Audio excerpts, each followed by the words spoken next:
ஈசனடியார் பெருமையில எல்லாமையிலும் தொலைகிறது தேசமைய திருத்தொண்டர் தொழில் முடித்து திருவாளன் வாசமலன் கிழவணங்க வந்த பிறப்பிவான் தூக்குசை திருத்தொண்டர் தொழிலில் வாக்கினால் சொல்ல வல்ல பிராணிகள் பாக்கிய பயனாம் பதிவுன்றைவாள் செக்கிடாரடி சென்னி எழுப்புவான்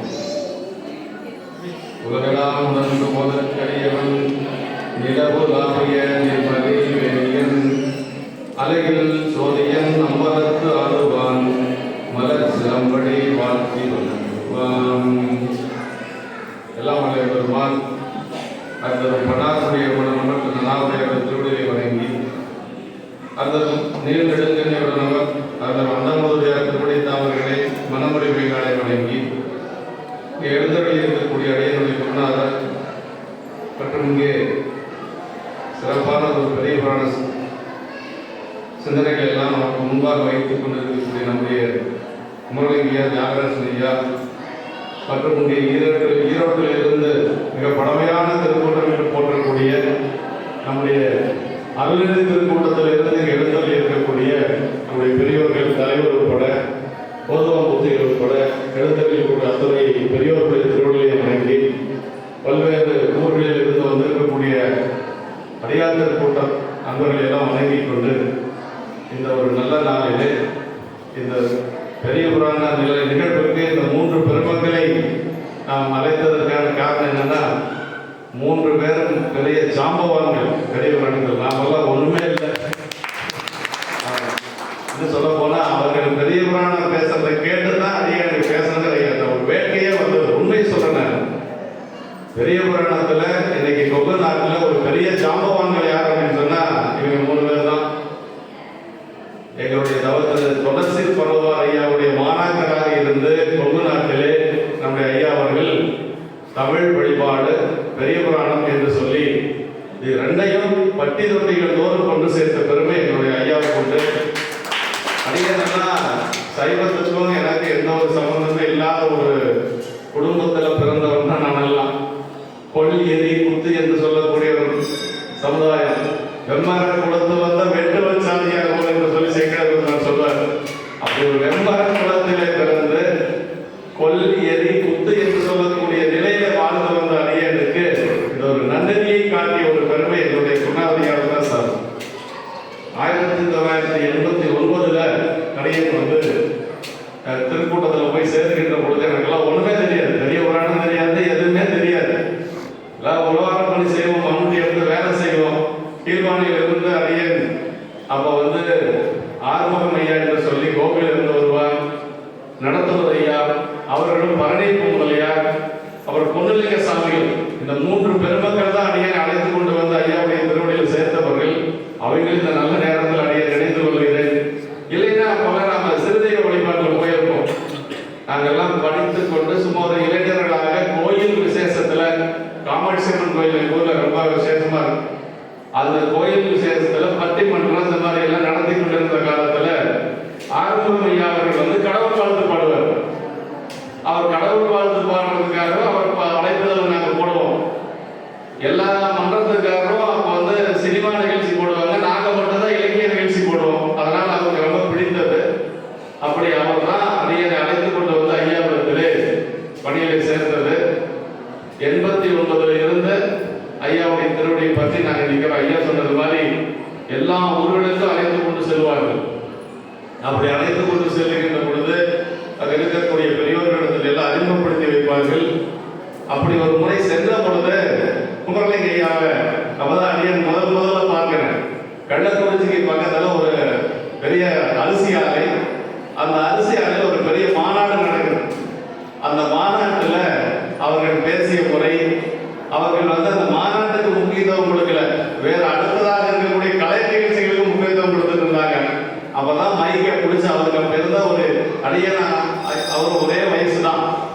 அப்போ அவருக்கு என்ன வயசு இருக்கு அப்படின்னா ஒரு 25 அந்த மாதிரி தான் இருந்திருக்குன்னு நினைக்கிறேன். சும்மா அப்படியே பட்டாசு கிளம்புறான்னு சொல்றோம்ல அந்த மாதிரி அவ்வளவு ஒரு உரைப்பா பேசினார். என்ன சைவம் நினைச்சிட்டு இருக்கிறீங்க, எங்க சொக்கலிங்க தொண்ட நாட்டிலிருந்து வந்திருக்கிறார், அவர்களுக்கு கேளுங்க. புலவாரம் பணி செய்கிறார், ஒரு பெரிய திருக்கூட்டம் நடத்துகிறார், இப்படியா நிகழ்ச்சி நடந்தது என்று சொல்லி கடுமையாக அந்த வயசுல அவ்வளவு ஒரு துணிச்சலா பேசினாங்க. அவங்களை எல்லாம் பார்த்து அதற்கு பிறகு இந்த சைவத்தில் இப்படி எல்லாம் தொண்டாற்றுகிறார்கள் என்று சொல்லி அந்த உணர்வே அடியனுக்கு வந்தது குமரலிங்க ஐயா முதல்ல அங்க பார்த்தது. அதற்கு பிறகு குமரலிங்க ஐயா பற்றி நான் நிறைய கேள்விப்பட்டிருக்கிறேன். அவர் பவானி வந்து நம்முடைய தியாகராஜ ஐயா அவர்கள் எல்லாம் வந்து அவர் சின்ன வயசுலயே ஐயா வந்து அதாவது மீன் கொஞ்சம் நீட்டம் மழை கூட தேவையில்லைங்கிற மாதிரி அவரே வழிபாட்டை ஆரம்பித்தவர். அவருக்கு வந்து இப்படிதான் செய்யணும்னு யாரும் வழிகாட்டியல. அதற்கு பிறகு ஒவ்வொரு குருநாதராக அவர் வாழ்க்கையில் வந்தாங்க.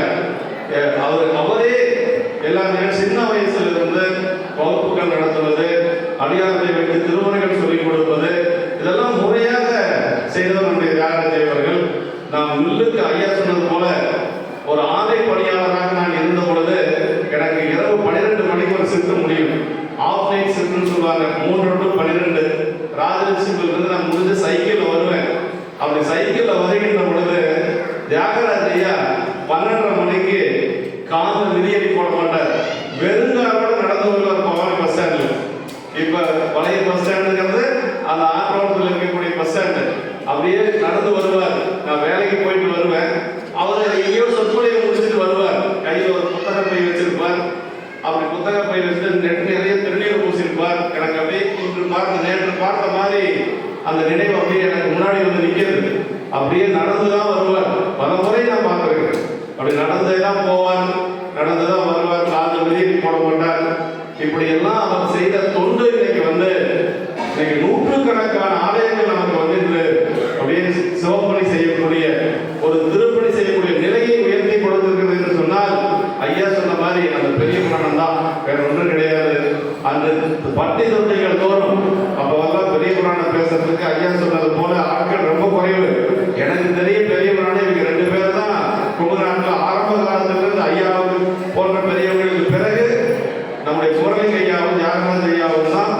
அப்ப ஈரோடு, பவானி, வெளியில வந்த பாலக்கோடு, தமிழகம் முழுக்க வள வந்த பெரியவர்கள் இங்க 2 பேரும். அதனாலதான் இந்த 3 பேரை வைத்து நாம வந்து துவங்கணும் அப்படிங்கிற ஒரு எண்ணம் அடியனுக்கு ஒதுக்கிட்டது. திருப்பணி நடக்கின்ற பொழுதே அசோனையா அவர்கள் வந்து அடியனத்தில் சொன்னாங்க. அவருடைய தொண்டு அப்படிங்கிறது ஐயா சொன்னது போலதான் அளப்பரும் தொண்டு. அதற்கு 4 அறக்கட்டளை என்று சொல்லி அந்த நண்பர்கள் எல்லாரும் உறுதுணையாக இருந்து நல்லபடியாக இந்த ஒரு திருப்பணியை நிகழ்த்தி இருக்கிறார்கள். அவர் உடனின்ற அடியார் பெருமக்களை நாம் இன்று வணங்கியாக வேண்டும். ஏனென்று சொன்னால் அவருக்கு அவ்வளவு துணையாக இருந்து இவ்வளவு பெரிய திருப்பணியை முடித்து காட்டியிருக்கிறார்கள். அப்போ வந்து அசோகனையா அவர்கள் வந்து திருப்பணி முடித்தவுடனே பெரிய புராணம் ஆரம்பிக்கலாம் என்று சொல்லி கூறினார்கள்.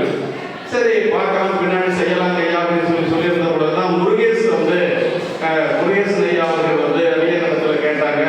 அடியன் முதல்ல சொன்னது என்னன்னா, தியாகராஜ ஐயா வந்து சொல்லுவாரான்னு கேளுங்க. ஏன்னா என்னை விட இந்த கோயிலுக்கு, அன்னபூரணர் கோயிலுக்கு ரொம்ப ரொம்ப உரிமை பெற்றவர் தியாகராஜ ஐயா தான். ஏன்னா நீண்ட நெடுங்காலமாக இங்க வந்து பணி செய்து கொண்டிருக்கிறார். இன்னொன்னு, கோயிலே இல்லாத காலத்துல சிவராத்திரி வழிபாடு ஐயா தான் ஆரம்பிச்சாங்க. இன்னைக்கு வரைக்கும் அதை செய்து கொண்டிருக்கிறார். அதனால அவரை முதல்ல கேளுங்க அப்படின்னு சொன்னேன். ஐயா கிட்ட கேட்கிற பொழுது அடியனுக்கு பணிச்சூழல் காரணமாக கொஞ்சம் நேரம் இல்லைன்னு சொன்னாங்க.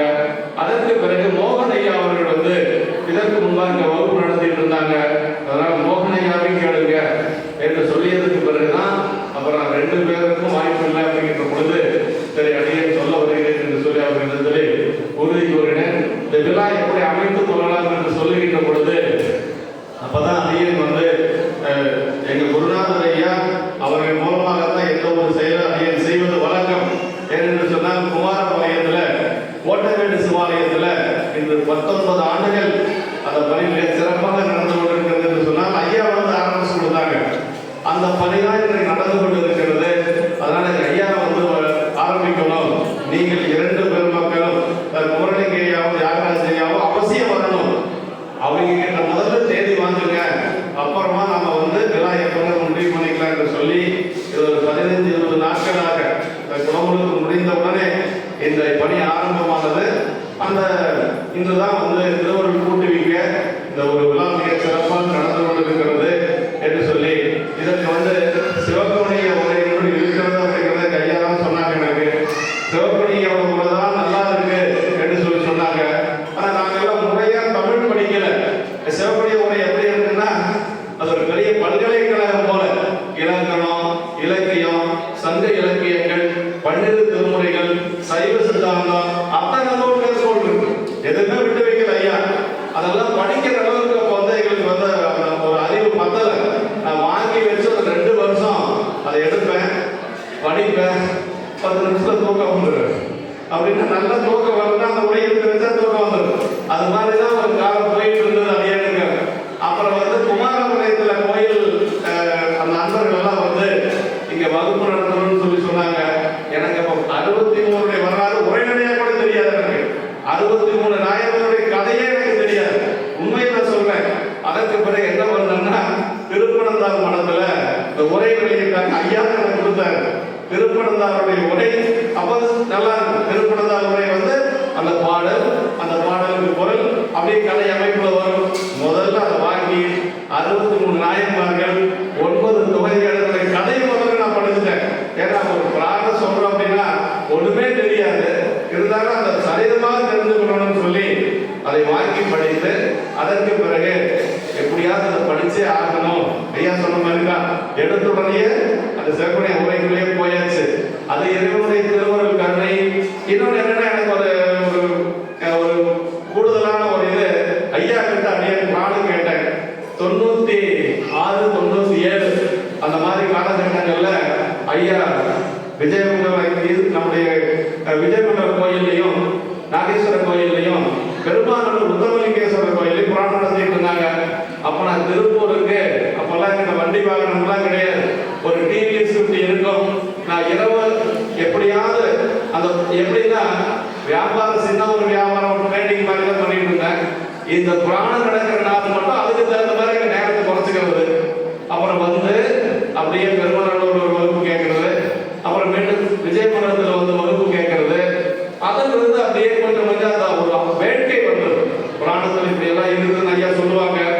அப்படி புராணம் 98 நான் கேட்கிற பொழுதுதான் அந்த திருமலை சிறப்பு என்று சொல்லி அந்த பகுதியில் வருகின்ற பொழுது ஐயா சொன்னாங்க, நம்பிகளுடைய அந்த வரலாற்றுல தமிழி அடைந்தது என்று சொல்லக்கூடிய 2 பெயர் ஐயா சொன்னாங்க. அப்ப எனக்கு பெண் குழந்தை இல்லை, ஒரே ஒரு பையன் ஆண் மகன் தான் இருந்தான். சரி, ஒரு பெண் குழந்தை பிறந்தா இந்த கமலினிங்கிற பேர் வைக்கணும்னு நான் மனசுல நினைச்சேன். அதே மாதிரி அடுத்த வருஷமே 2000 எங்க மகள் பிறந்தா. எதுவுமே நாங்க பார்க்கல, கமலினின்னு பெயர் வச்சது ஐயாவுடைய திருமலை சிறப்பு பேர் தான். அதனால அது எந்த ஒரு ஜாதகமா அல்லது நட்சத்திரமா எதுவுமே பார்க்கல. அந்த ஐயா கிட்ட பெரிய புராணம் கேட்டதுனாலதான் கமலினின்னு பெயர் வச்சோம். இப்ப பேர குழந்தைக்கு ஆர்வம் பெயர் வைக்கிறோம். இதெல்லாம் ஐயா சொன்ன மாதிரி நம்முடைய வாழ்க்கையை வந்து நம்ம செம்மைப்படுத்திக்கணும்னு சொன்னா புராணம் கண்டிப்பா கேட்கணுங்க. அதாவது நமக்கு பக்தி இலக்கியங்கள் எல்லாமே இருந்தாலும் ஐயா சொன்னாங்க, பக்தி சுவை சொட்ட சொட்ட பாடிய கவி வளவர் என்று சொல்லி நம்முடைய மகாவித்வான் அவர்கள் வந்து பெரியவரான நம்முடைய சேக்கிழார் பெருமானை சொல்லுவாங்க. சேக்கிழார் பெருமான் அதாவது அந்த காலகட்டத்துல நமக்கு பெரிய புராணம் எப்படி என்ன சொல்லுது அப்படின்னா, 2 வழிபாடு சைவத்துல அதான் ரொம்ப முக்கியங்க.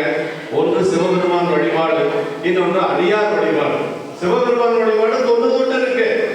அதாவது நம்முடைய திருநீலக்க நாயனார் படத்துல சேக்கிழார் பெருமான் சொல்றாருங்க, வேத உள்ளுரையாமன விரிகுணர் வேணிநாதர் நம்மையும் அவர் அடியாரையும் நயந்து பாத அர்ச்சனை புரிவதும் பணிவதும் என்று காதலால் அவை 2மே செய்யக்கூட கருத்துடையார் என்று சொல்லி நேற்று குமரலிங்கையா கூட அங்கே கோவையில் பேசுகின்ற பொழுது அதை நினைவு கூறினார்கள். வேதத்தினுடைய உள்ளறை என்ன அப்படின்னா பெருமான் வழிபாடு, இன்னொன்று அடியார் வழிபாடு. ஒரு வழிபாடு எங்க நிறைவாகிறது என்று சொன்னால் அடியார் வழிபாட்டில் தான் நிறைவாகிறது. உறுதியாக சொல்ல முடியும். இதுக்கு பிரமாணம் காட்டணுமா அப்படின்னா ஞானசம்பந்த பெருமானுடைய புராணத்துல பிரமாணம் காட்டலாம். எங்க அப்படின்னா காலத்தை செல்கிறார், காலத்தை சென்று பெருமானை வழிபாடு செய்கின்றார். பெருமானை வழிபாடு செய்த பிறகு கண்ணப்பனை வழிபாடு செய்கிறார். அந்த வழிபாட்டை சேக்கிழார் பெருமான் சொல்லுகின்ற பொழுது என்ன சொல்றார் அப்படின்னா, கும்பிட்ட பயன் காண்பார் போல மெய்வேடர் ஒருவனை கேட்டு வீழ்ந்தார் அப்படின்னு சொல்லி சொன்னார். எப்படிப்பட்டவர் தெரியுங்களா ஞானசம்பந்த பெருமான்? வம்பாரா வரிவந்து மனம்னால மலரும் மதுமலர் கொன்றையால் அடியெல்லாம் வேணாம் எம்பிரான் சம்பந்தன் அடியார்க்கும் அடி என்றார். சிவபெருமானத்தோட யாரையும் வணங்க மாட்டார் ஞானசம்பந்த பெருமான். அப்படி இருக்கக்கூடிய ஞானசம்பந்த பெருமான் கண்ணப்ப நாயனார் எப்படி வணங்கினார்னா, கும்பிட்ட பயன் காண்பார் போல் மெய்வேடர் ஒருவனை கண்டு வணங்கினார்னு சொல்லல, வீழ்ந்தார் அப்படிங்கிறார். ஒரே பின்னாடி இருந்து யாராவது 2 பேரும் தள்ளி விட்டா எப்படி போய் விழுவாங்க, அது மாதிரி விழுந்தாரா ஞானசம்பந்த பெருமான் கண்ணப்பரை பார்த்து. அப்ப இந்த கும்பிட்ட பயன் என்று சொல்வது காலத்தினாரை வழிபாடு செய்தது, அந்த பயனை காண்பது என்று சொல்வது நம்முடைய கண்ணப்பரை வழிபாடு செய்தது. கண்ணப்பரை வழிபாடு செய்கின்ற பொழுது ஞானசம்பந்த பெருமானுக்கு யார் செஞ்சாங்க தெரிஞ்சாங்க அப்படின்னா காலத்தினாதன் தெரிஞ்சார். அன்பின் மெய்மை உருவினையும் அவ்வன்பினுள்ளே வந்தும் வெள்ள செஞ்சடை கற்றை நெற்றி செக்கன் விவரணையும் கண்ட விருப்பம் பொங்கல. அப்படியே கண்ணப்பர் வழிபாடு செஞ்சா கண்ணப்பர் தானே தெரியணும், அப்படி அல்ல. அவர் ஞானசம்பந்த பெருமானுக்கு யார் முன்னாடி நின்றுக்கிறாங்கன்னா காலத்தினாதர் வந்து நின்றுக்கிறார். அது சொல்றாரு அன்பினுள்ளே மண்ணும் அப்படின்னாரு. அப்படின்னா நிலை பெற்றிருக்கக்கூடிய காலத்தினாதர் அப்படின்னாரு. அப்படி பார்த்த உடனே ஞானசம்பந்த பெருமானுக்கு வல்லத்தில் உருவடம் போல் பாய்ந்து செல்ல சேக்கல பெருமான். அப்படியே ஒரு மேட்டிலிருந்து பள்ளத்தை நோக்கி வரக்கூடிய ஒரு நதி எவ்வளவு வேகமா வருமோ அது மாதிரி கண்ணில் நீர் வந்தது என்று சொல்லி சேக்கல பெருமான் நமக்கு பதிவு செய்து காட்டுகிறார். அது வந்து பெருமானை வழிபாடு செய்தது கூட ஒரு முறை விழுந்து வணங்கினார் சொல்லிடுறாரு. ஆனா கண்ணப்பரை வழிபாடு செய்த பாங்கை சொல்லுகின்ற பொழுது பல முறையும் வேண்டிருந்து வணங்கினார் அப்படிங்கிறார் சேக்கல பெருமான். அப்ப அடியார் வழிபாடு ஒரு வழிபாடு எப்ப நிறைவாகுது என்று சொன்னால் அடியார் வழிபாட்டில் தான் நிறைவாகுது. இப்ப நம்ம வந்து 63 நாயன்மார்கள் கதை மட்டும் சொல்லுவோம்னு யாரும் தயவு செய்து நினைக்க வேண்டாங்க. இந்த மாதிரி அந்த அடியார் வழிபாட்டுடைய பெருமை நமக்கு வந்து இந்த உலகத்திலேயே யார் பெரியவர் அப்படின்னு சொன்னா தொண்டர்களும் பெருமை சொல்லவும் பெருமை நம்மை பண்ணி சொன்னாங்க. இந்த உலகத்திலேயே ரொம்ப பெருசு என்னன்னா அடியாருடைய பெருமை தானுங்க. அதனாலதான் நம்முடைய தெய்வ சேக்கிழார் பெருமான் அளவில்லாத பெருமையராகிய அளவில்லா அடியார் புகழ் கூறுகிறேன் அளவு கூட உரைப்பரிதாயும் அளவில்லாசை துறப்பு அறிவுவேன். அதாவது அளவில்லாத பெருமையராகிய அளவில்லா அடியார் புகழ்னாரு. அவங்க புகழ வந்து அளவுபடுத்தி சொல்லவே முடியாது. ஆனா நான் ஏன் சொல்றேன் அப்படின்னா அந்த ஆசை என்னை துரத்துகிறது, அதனால நான் சொல்றேன் அப்படின்னாரு. அடுத்த பாட்டுல சொல்றாரு அவை அடக்கத்துல என்ன சொல்றாருன்னா அடியாருடைய பெருமை என்று சொல்வது ஒரு பார்க்கடலை போல. ஆனா சொல்லக்கூடிய என்னுடைய நிலை எப்படின்னா ஒரு நாய் நினைச்சுதான் இந்த பாலையெல்லாம் ஊற்று காரணம் வரைக்கும் நக்கி குடிக்கணும்னு நினைச்சுதான். அதுபோல என்னுடைய நிலை என்று சொல்லி தெய்வ சேக்கிழார் பெருமானே சொல்றாரு அப்படின்னா நம்மளால ஏமாந்தரங்கிறத நம்ம நினைச்சு பார்க்கணும். அதாவது சொல்றாரு அறிவரும் பெருமை என்பது தெரிவரும் பெருமை திருத்தொண்டதம் ஒருவரும் சீர் முற்ற புகழுற்றேன் பெருதற்கடல் ஊற்றுள் பெருநசை ஒரு சுணங்கனை ஒப்பும் தன்மையன் அப்படின்னாரு. சுணங்கன்னா நாய். நான் சொல்ல போகின்றது எப்படி இருக்குதுன்னா ஒரு நாயை நினைச்சுதான் பார்க்கடல் இருக்கக்கூடிய பாலையெல்லாம் தானே நக்கி குடிக்கணும்னு நினைச்சுதான். அது எப்படி ஊற்று காக்கிற வரைக்கும் அது முடியுமா அப்படின்னா தொண்டர்களுடைய பெருமையை சொல்ல நான் முற்படுவது அப்படி இருக்கிறது என்று சொல்லி சேக்கிழார் பெருமான் நமக்கு அருளுகின்றார். அது மட்டுமல்ல நம்முடைய ஆர்வம் பெருமானே என்ன சொல்றார் அப்படின்னா நம்பிகள் சுந்தரமூர்த்தி சாமிகள் வழிபாட்டுக்கு வருகின்ற பொழுது விரல்குண்ட நாயனார் அங்க பக்கத்தில் இருக்கிறார். விரல்குண்ட நாயனாருடைய கொள்கை என்னன்னா அடியார்களை முதலிலே வணங்குவது, முதிரும் என்பர் பெருந்தொண்டர் முறைமை வீடு திருக்கூட்டம். அப்படி அடியாரை வணங்கி அதற்கு பிறகு பெருமானை வணங்குவது. அவர் அங்க இருக்கிறாரு, நம்பிகள் வழிபாட்டுக்கு வர்றாரு. நம்பிகள் என்ன நினைக்கிறாருன்னா அந்த தேவாசிரியர்கள் இருக்கக்கூடிய அடியார் பெருமக்கள் எல்லாம் எனக்கு வணங்குவதற்கு தகுதி இல்லை, நேரிலே சென்று வணங்க தகுதி இல்லை என்று சொல்லி ஒருவாறு ஒதுங்கி வந்தார். ஒதுங்கி வந்தவர் தன்னுடைய மனதிலே வழிபாடு செய்து கொண்டு வருகிறார். ஆனா அவர் என்ன நினைச்சுக்கிறார்னா சுந்தரன் சாமி ஆட்கொண்டதுனால சிவபெருமானுடைய தோழர் இல்லையா, தம்பிரான் தோழர், அப்படி இறைவனுக்கு தோழரா இருக்கிறதுனால அடியாரை வணங்காத போறான் சுந்தரன் என்று சொல்லி விரல்குண்ட சொன்னாராம். அடியாரை வணங்காத சுந்தரன் பிறகு அது கூட பரவாயில்ல, கொஞ்சம் ஏத்துக்கலாம் வைங்கள.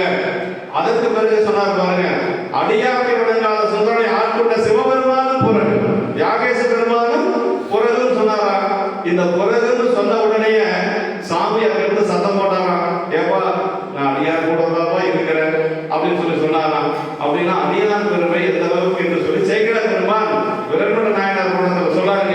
ஞானம் உய்ய நாம் உய்ய நம்பி சைவ நிலையில் சீரமுய்ய திருத்தொண்ட தொகைமன் வாழ செடுமலைகள் ஓடவிடவும் உணவறிய ஆதாரம் அடியார் உடன் நாம் உள்ளது என்றார். ஆழம் அமது செய்தவரான் அடியார் பெருமை அறிந்தார் யார் என்று சொல்லி அந்த புராணத்தில் கேட்கிறாரு. அப்படின்னா சிவபெருமான் வேதங்கள் எல்லாம் ஓடப்பட்டு காண முடியாத சிவபெருமான் சொல்றாரா அடியாருடன் நாம் உள்ளது என்று சொல்லி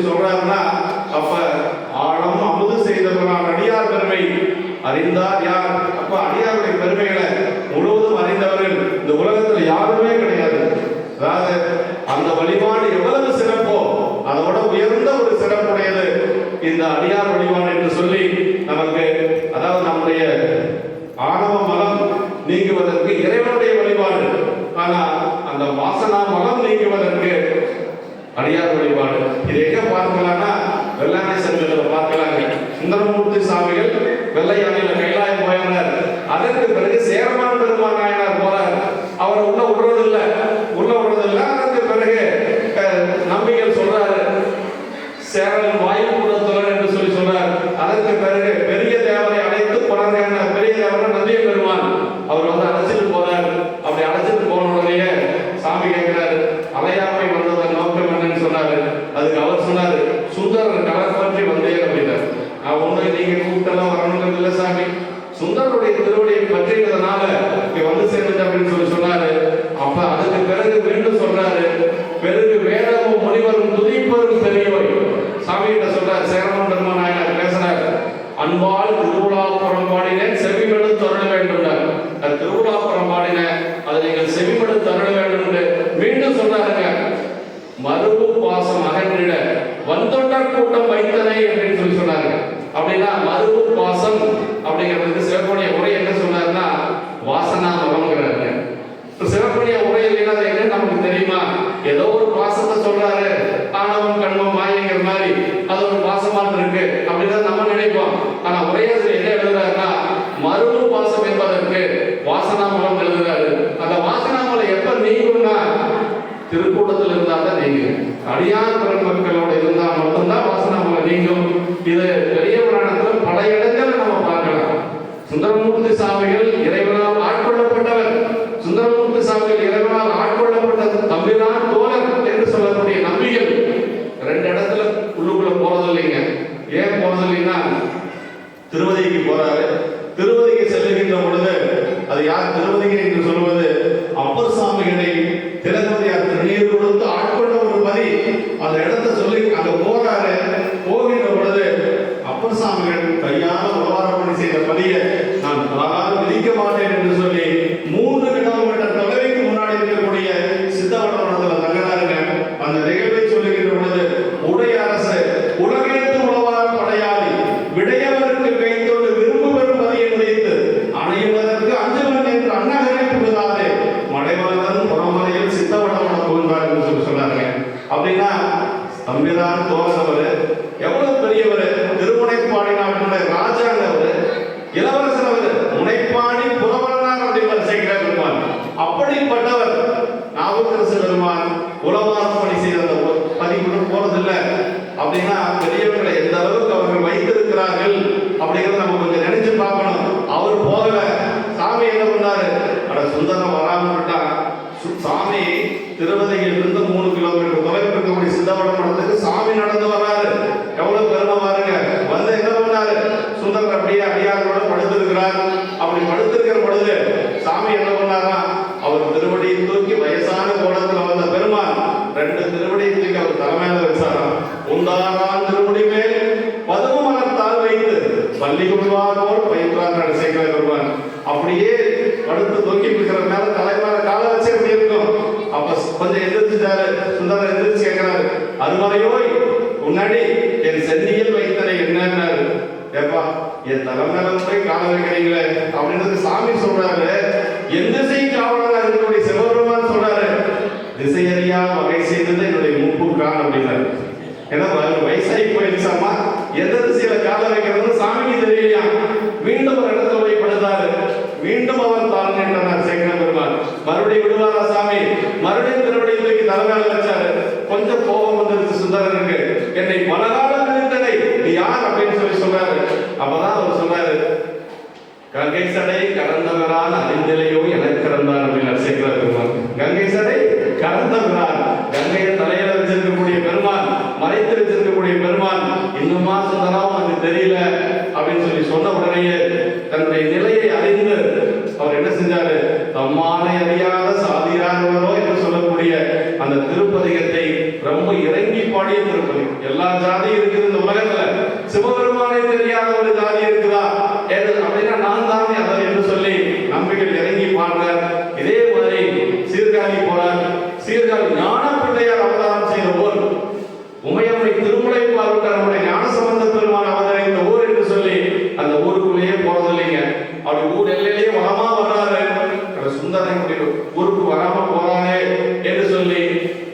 கௌரியப்பர் என்ன பண்றாருன்னா திருடலை நாயகி அழைத்துக் கொண்டு அப்படியே விடை மீது அப்படி எதிர்ல சுத்தி வர இவர் வரமா வராது சாமி, இடமா வர்றார். அப்படி இடமாக வந்து அவரை வந்து அவருக்கு கைலை காட்சி கொடுக்கிறாருங்க. அதான் சொல்றாருங்க, பிள்ளையார் திருவதாரம் செய்த பெரும் பதி உள்ளும் நான் விதியேன் என்று ஊர் எல்லையில் வள்ளலார் வளமாக வரும் பொழுதில் கொள்ளும் மால் விடையானும் எதிர்காட்சி கொடுத்தருட என்று சொல்லி சேக்கிழார் எங்க சைவம் எங்க இருக்குது பாருங்க. அடியார்களை வணங்கினா அவங்க கைலை காட்சி கிடைக்கும், இறைவனுடைய திருவடி கிடைக்கும். இந்த உலகத்துல உயர்ந்த ஒரு பொருள் அடியார்கள் மட்டும்தாங்க. அடியார்களுக்கு மேல இன்னொன்று சொல்லவே முடியாது. அதுக்கு நம்ம அதற்கு வழிகாட்டியவர் நமக்கு வந்து பரமாச்சாரியர் என்று சொல்லக்கூடிய நால்வர் பெருமக்கள். இதே மாதிரி ஞானசம்பந்த பெருமானும் காரைக்கால் அம்மையார் தலையால் கடந்து வந்த திருவாலங்காட்டுக்குள்ள போறதில்லைங்க. ஏன் போறதில்லைன்னா அம்மா தலையால் கடந்து வந்த பதி. அம்மா எப்படி சிவபெருமானுக்கு தாய் இல்லைங்களா? சேக்கிழார் பெருமான் சொல்லுகின்ற பொழுது மடுத்த புனல் வேணியினார் அம்மையின மதுரமொழி கொடுத்த பெற்றாரை குடவிய தாண்டகத்தில் எடுத்தருளும் சேவடிக்கல் என்று இருக்கின்றாரை அடுத்த புனல் சீர்பரவல் ஆகணவு ஆயினதம்மான்னு சொல்லி சொல்றாரு. அப்படின்னா சிவபெருமானே அம்மான்னு சொல்ல பெருமைகளை, இந்த தாயினுடைய பெருமைகளை என்னால என்ன சொல்ல முடியும், யாராலையும் சொல்ல முடியாது என்று சொல்லி சேக்கிழார் பெருமான் சொல்வார். அப்படிப்பட்ட தாய் தலையால் கடந்த வந்த பதி திருவாலங்காடு. அந்த பதிக்குள்ள உள்ள போக மாட்டேன் என்று சொல்லி ஞானசம்பந்த பெருமானுடைய காலம் 7ஆம் நூற்றாண்டு. ஆனா அம்மையாருடைய காலம் 2ஆம் நூற்றாண்டு. 500 ஆண்டுகளுக்கு பிறகு வராது ஞானசம்பந்த பெருமான். ஆனா உள்ள போறதில்லை. சேக்கிழார் பெருமான் அந்த இடத்தை சொல்லுகின்ற பொழுது இம்மையிலே புவியிலோ யாரும் காண ஏழுலகம் போற்று சிப்ப எம்மையாலும் அம்மையிலிருந்து தலையாலே நடந்து போற்றும் அம்மையப்பர் திருவாலம் காணாம் என்று தம்மை உடையவர் முதூர் விதிக்கு அஞ்சி சந்தை வரும் சிகாமணியார் சாரச் சென்று செம்மை நெறி வழுவாத மதியின் மாடோர் செல்லும்பதியில் அங்கிரவு பள்ளி சேர்ந்தார் அப்படின்னார். அந்த ஊருக்குள்ள போகல, வேற ஒரு பக்கத்துல இருக்கக்கூடிய பதியில் போய் தங்குறாரு. சாமி விடுவாரா என்ன? ஆனா ஞானசம்பந்தம் வந்தா எப்போ நம்மளை பாடுவானே, இன்னைக்கு பாடலையே என்று சொல்லி ஞானசம்பந்த பெருமான் தங்கியிருந்த இடத்துக்கு பாலக்காட்டு பெருமான் போனார். அவர் கேட்கிறாரு ஞானசம்பந்த பெருமான், அயர்ந்தனையோ என்னை பாடுவதற்கு அப்படின்னாரு. எப்பா ரொம்ப சலுப்பாயிருச்சா? எப்பவுமே வந்து இரவு நேரத்துல ஒரு பதிகம் பாடுவீங்க, கேட்டு பழக்கப்பட்ட காது, தேவாரம் கேட்டு பழக்கப்பட்டவர் நம்முடைய சாமி. நமக்கும் அன்பின் பெருகிய சிறப்பின் இருக்க அர்ச்சனை பாட்டே ஆகும். அதனால வந்து கேட்கிற அயர்ந்தனையோ என்னை பாடுவதற்கு சொன்ன பிறகு அப்பதான் துஞ்ச வருவார் அவர் என்று சொல்லக்கூடிய திருப்பதிகம். சேக்கிழார் பெருமான் அந்த பதிகத்தை சொல்லுகின்ற பொழுது மெய்யுருகும் திருப்பதிகம் இறந்துள்ளார் என்று சொல்லுவார். அப்படியே நெஞ்சை உடுக்கக்கூடிய ஒரு பதிகம் அங்க பாடுறாரு. இப்படி எல்லாம் நம்முடைய அருளாளர்கள், அதாவது இந்த வகுப்பு எதுக்கு ஆரம்பிச்சிருக்குதுன்னா ஒண்ணு தெரிஞ்சுங்க, கதை சொல்றதுக்கு கண்டிப்பா இல்லை. ஐயா ஏற்கனவே சொல்லிட்டாங்க, நீங்க எனக்கு சொல்லிடுவீங்க. இப்ப யாராவது வந்து இந்த மைக்கை கொடுத்து இந்த கடற்நாடர் கதையை சொல்லுன்னா சொல்லிடுவீங்க. சிவக்கோணி ஐயா என்ன சொல்லியிருக்கிறாங்க, அடியாருடைய பெருமை எப்படி சொல்லப்பட்டிருக்கிறது, அடியார் வழிபாடு எவ்வளவு சிறந்தது, இதைதான் நம்ம பேச போறோம். அதனால நீங்க வந்து கண்டிப்பாக வகுப்புக்கு வரணுங்க. முருகேசு நம்ம அசோகன் ஐயெல்லாம் பல முறை அடியாட்ட சொல்லி கூட எனக்கு ஒரு தயக்கம் இருந்தது. சரி, இந்த பெரியவங்க எல்லாம் வந்தாங்கன்னா இவங்களை பார்த்தாலும் அவங்களுக்கு அந்த ஒரு உணர்வு வரும் அப்படிங்கிறதுனால தான் அந்த 3 பெருமக்களையும் இவங்கெல்லாம் வந்து பெரிய புராணத்தினுடைய ஜாம்பவான்கள் அவங்களை எல்லாம் உணர வச்சுட்டு நம்ம பேசுறது அப்படிங்கிறதே முதல்ல நம்ம யோசிக்க வேண்டும் என்று சொல்லி இன்று நம்ம உலகெல்லாம் உணர்ந்துவதற்கு இவன் முதல்ல நம்ம சொல்லிட்டோம். குருநாதரியா எடுத்து கொடுக்க ஆரம்பித்தாச்சு. அடுத்த வகுப்பு வருகின்ற வெள்ளிக்கிழமையே நடக்குது.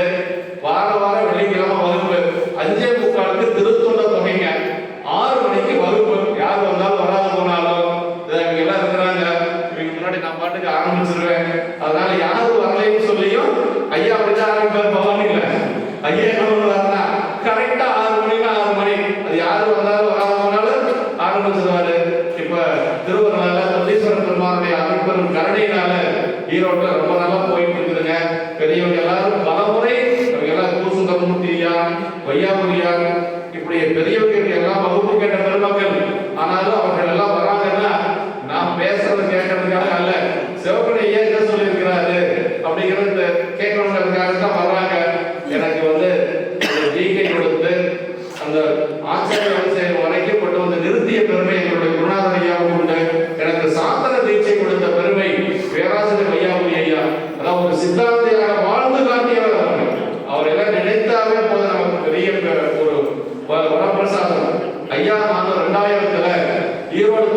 ஈரோடு செங்குந்தர் பள்ளியில அந்த சைவ சித்தாந்த வகுப்புல நாங்க 2 பேரும் ஒரு விதத்துல வந்து கிளாஸ்மேட்டுங்க. நாம தியாகராஜ் ஐயாவும் அடிக்கிறது அதை வந்து பெருமையா நான் சொல்லிக்கிறேன். அவருடைய வளர்ச்சி இன்னைக்கு அப்படின்னா ரொம்ப அசுர வளர்ச்சி இருக்கிறார். ஒரு தொகுப்பு தான் ஐயா வந்தாரு, அடுத்த தொகுப்பு ஆசிரியர் ஆகிட்டார். நான் 15 வருஷம் ஐயாண்டி படிச்சுட்டு இருந்தேன். அப்புறம் அதுக்கு பிறகுதான் நாங்க அப்படி ஆசிரியர் பணிக்காக வந்தோமே வெளியே. ஒரே தொகுப்புல தியாகராஜ் ஐயா கேட்டாரு, அடுத்த தொகுப்புல திருவாரூர் மைய ஆதீனத்தினுடைய ஆசிரியர் ஆகிட்டாரு. ஏன்னா அதாவது பக்தியில வந்து மந்தம், மந்ததரம், தீவிரம், தீவிரதரம் இருக்கிற 4 வகை சொல்லுவாங்க. அதுல வந்து அது எப்படின்னா தீவிரதரம்ங்கிறதுங்க. ஒண்ணு வந்து மந்தம்ங்கிறது பாலமண்டையில தீ பத்துற மாதிரி, மந்ததரம்ங்கிறது விறகுல தீ பத்துற மாதிரி, பச்சை விறகுல தீ பத்துற மாதிரி. அடுத்து தீவிரம் அப்படிங்கிறது விறகுல தீ பத்துறது, அது தீவிரதரம் அப்படிங்கிறது காஞ்ச விறகுல தீ பத்துற மாதிரி. அதனால அவர் வந்து ரொம்ப பையாவுடைய கப்பலம் 3 ஆண்டு காலம், அந்த 3 ஆண்டு கால பயிற்சி வகுப்பை ஐயா மிக சரியாக பயன்படுத்தி கொண்டு அடுத்த தொகுப்புடைய ஆசிரியரான பெருமை, இன்று ஐயா செய்யக்கூடிய பெருமைகள் எல்லாம் வியக்கத்தை தக்க ஒரு பெருமைங்க. ஓச்சங்க சோழனாருடைய அந்த திருப்பணியை எப்படி அவர் 72 மாடக்கோயில்கள் செய்தாரோ அதுபோல நம்முடைய ஐயா அவர்கள் வந்து இன்று 100கணக்கான ஆலயங்கள் செய்து கொண்டிருக்கிறார். அரண்மனை அறக்கட்டளை என்று சொல்லி அந்த அன்பர்களை எல்லாம் திரட்டிக் கொண்டு ஆலயங்கள் தோறும் சென்று பெரிய ராஜாக்கள் செய்ய முடியாத தொண்டை இன்னைக்கு வந்து நம்முடைய தியாகராஜ ஐயா செய்து கொண்டிருக்கிறார். நம்ம பவானிக்கு நம்முடைய கொங்கு நாட்டுக்கும் ஒரு பெரிய சிறப்பு ஒன்றும் இல்லை. ஐயா வந்து தொண்டீஸ்வரர் கோயில் வந்தாருன்னா அந்த அன்பர்கள்லாம் அவர் மேல காட்டக்கூடிய அந்த அன்பை பார்த்தா நமக்கு பிரமிப்பா இருக்கும். அவங்க எல்லாம் சொல்லுவாங்க, 20 வருஷத்துக்கு முன்னாடி ஐயா வந்தபோது நாங்கெல்லாம் அவரை சுத்தி சுத்தி அப்படி வருவோம். அதே அன்பை இன்னும் அவர் வந்து அடியார்கிட்ட காட்டுறாரு. அதே மாதிரி எங்க ஐயாவை வந்து தங்கவேல் ஐயா கொடுத்த அந்த ஒரு பணியை இன்று செவ்வனே செய்து கொண்டிருக்கிறார்கள். 85 வயது ஆகிறது நம்முடைய ஐயா அவர்களுக்கு. இந்த வயதிலையும் 500 உழவார பணிகள் மிகச்சிறப்பாக நடத்தி காட்டி அதற்கு இன்னும் வந்து வகுப்பிடுகிறதுக்கு ஐயா ரொம்ப துடிப்பா இருக்கிறாங்க. திருவாசகம் இப்பதான் நிறைவு செய்தாங்க, மீண்டும் வகுப்பு நடத்துவதற்கு ஆர்வமாக இருக்கிறார்கள். அவங்களுடைய அந்த ஒரு எழுச்சி, அந்த மனநிலையை பெருமான் நமக்கும் கொடுக்க வேண்டும் என்று சொல்லி இறுதி மூச்சு இருக்கிற வரைக்கும் வெறும் அடியாருடைய பெருமைகளை பேசியே நம்ம பெருமான் திருவடி அடைய வேண்டும் என்று சொல்லி அதுக்கு நம்முடைய அண்டனுடைய நீள் நெடுங்கண்டி அம்மை நமக்கு துணை செய்ய வேண்டும் என்று சொல்லி இங்க வந்திருக்கக்கூடிய பெரியவர்கள் குமரலிங்க ஐயாலாம் அவங்க செய்யற பணியெல்லாம் நினைச்சோம்னா வெடிய வெடிய வெடிய வெடிய வண்டி ஓட்டுறாரு, பகல்ல போய் வேலை செய்யறாரு, ஒரு கோயில் அளவெடுக்கிறாரு, அதற்கு பிறகு மீண்டும் வண்டி எடுக்கிறாரு. எத்தனை முறை அவர் விபத்தாயிருப்பார் தெரியுங்களா? அப்படி தூங்காம வண்டி ஓட்டி ஓட்டி அவர்கள் எல்லாம் 30 ஆண்டுகளாக உழைத்த உழைப்பு இன்னைக்கு கொங்கு நாட்டில் வந்து மிகப்பெரிய ஒரு சைவத்திலே ஒரு பெரிய புரட்சியாக இன்று கொங்கு நாடே வந்து சைவத்தில் இந்த அளவுக்கு நிலைத்திருக்கிறதுனா இவர்களை போன்ற பெரியவர்களுடைய உழைப்பு, ஐயா போன்ற வழிகாட்டல், ஐயாவுடைய சென்னிப்பனாரெல்லாம் வந்து இன்றைக்கு 95 வயசாக இருந்த சென்னிப்பையா அவர்களுக்கு அவர்கள் இன்றும் வந்து அப்படியே எந்த ஒரு இதை பேசினாலும் அப்படி ஒரு அவர் பாட்டுக்கு சொல்றாரு. ஆனா அவங்க எல்லாம் நமக்கு ஆசிரியராக இருந்தது. நம்ம அடியன் வந்து அவர்கிட்ட மாபாடியம் படிக்கிறதுக்கு ஒரு வாய்ப்பா இருந்தது. ஐயா நாங்க குமரலிங்க ஐயா எல்லாம் புரந்தரதாசில மாபாடியம் வகுப்பு கேட்கறதுக்குரிய ஒரு வாய்ப்பு சாமி கொடுத்தாரு. இவங்களுடைய காலத்துல எல்லாம் நம்ம வாழ்ந்திருக்கிறோம். எனக்கு சென்னிப்பையாவை தெரியும், அவர்கிட்ட படிச்சிருக்கிறேன். எனக்கு வையாவையாவை தெரியும், அவர்கிட்ட படிச்சிருக்கிறேன்.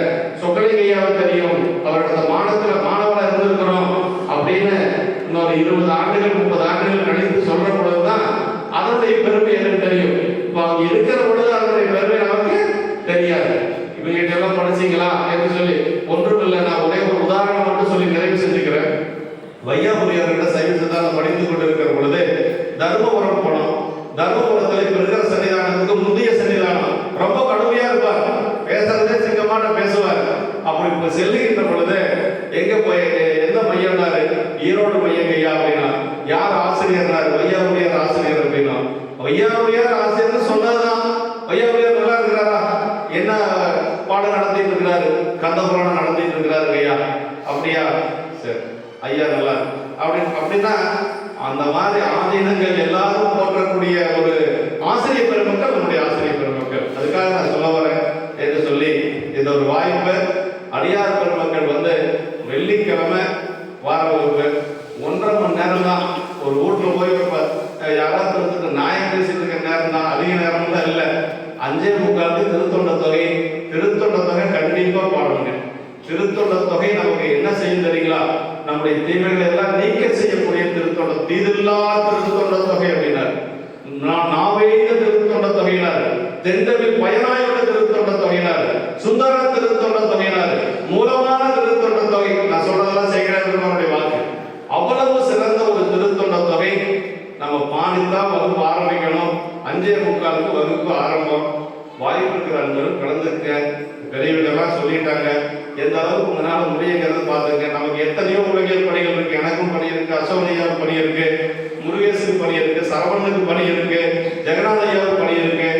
எல்லா அன்பர்களுக்கும் பணி இருக்கதான் செய்யும். ஆனா ஒரு இலக்கை நோக்கி நம்ம பயணிக்கணுங்கிறது தான். ஒரு வாழ்ந்தோ போனோம்னு இருக்கக்கூடாது. நம்ம சைவத்தில் நின்று பணி செய்ய வேண்டும். அப்படி சைவத்திலிருந்து பணி செய்வது என்று சொன்னால் இறைவனுடைய திருவள் இருந்தால் மட்டும்தான் முடியும்.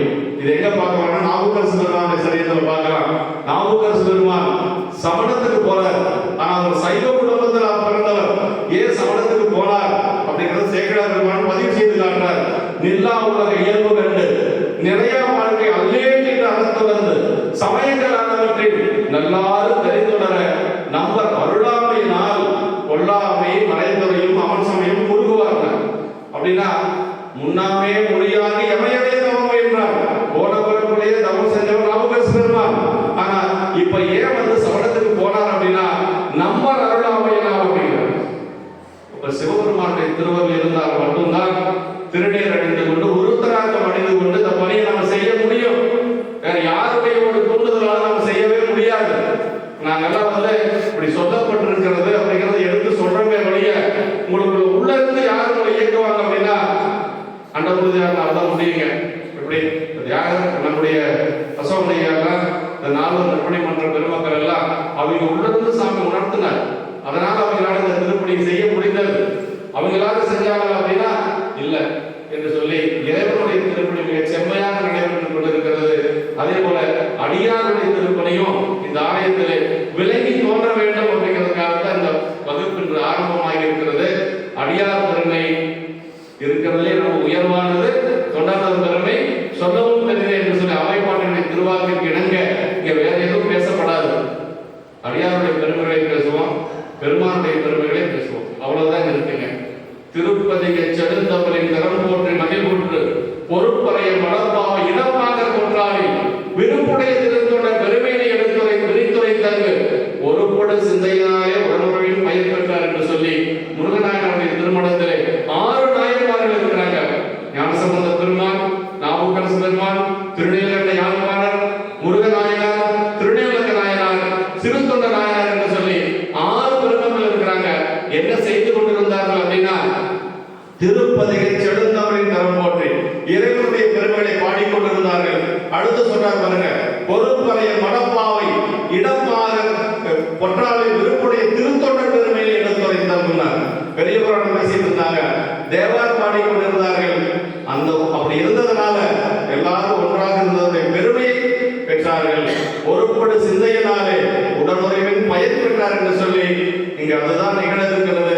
அன்பர் பெருமக்கள் கலந்து கொண்டு பெருமானுடைய திருவருளையும் நாயன்மாருடைய அந்த குருவரையும் பெற்று உய்ய வேண்டும் என்று சொல்லி இங்கு வந்து சிறப்பித்த பெரியவர்கள் நம்முடைய கொங்கு நாட்டிலேயே மிக பழமையான திருக்கூட்டம் என்று சொன்னால் நம்முடைய அருள்நிதி திருக்கூட்டம் தாங்க.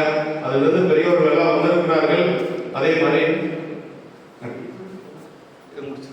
அப்படி எல்லாருக்கும் வந்திருக்கக்கூடிய நம்முடைய ஞானசேகர பெருந்தையார், நம்முடைய தியாகராசன் ஐயா, குமரலிங்கம் ஐயா, எங்களுடைய குருநாதர் ஐயா அனைவருடைய திருவடிகளுக்கும் அடியனுடைய பணிவான வணக்கத்தை மீண்டும் தெரிவித்துக் கொண்டு எல்லாரும் வார வாரம் வந்து சிறப்பிக்க செய்ய வேண்டுமாக பெருமான திருவடி வேண்டி விண்ணப்பிக்கிறோம். என்றும் இன்பம் பெருகும் இயல்பினால் ஒன்று காதலித்து உலகம் ஓங்கிட மன்றுள்ளார் அடியார் வான்புகள் நின்றதையும் நிலவி உலகலாம். சொல்ல மறந்த நம்முடைய அர்ச்சகர் அவர்கள் வந்து அடியார்கள் அளவற்ற கூடியவர், அடியார்களை படித்து வணங்கக்கூடிய ஒரு அர்ச்சகர் யாருன்னா நமக்கு நம்முடைய ஐயா தான். அது ஏற்கனவே நமக்கு எங்க குருநாதர் ஐயா சொன்னாங்க அவருடைய பெருமைகளை. அதே மாதிரி நம்முடைய குமரலிங்க சொன்னார்கள் என்று சொல்லி அவருடைய திருவள்ளுவரின் மனமொழி கைகளை வணங்கி அவருடைய அப்பா பெரியவர் அவருடைய திருவள்ளுவரை வணங்கி கொண்டு நிறைவு செய்கின்றவர்கள் திருச்சித்தம்.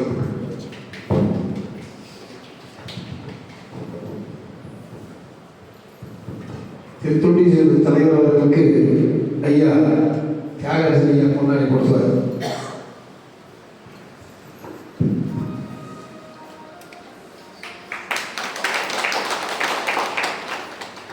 ஓதுவாமூர்த்தி அவர்கள் அறிவித்தார்.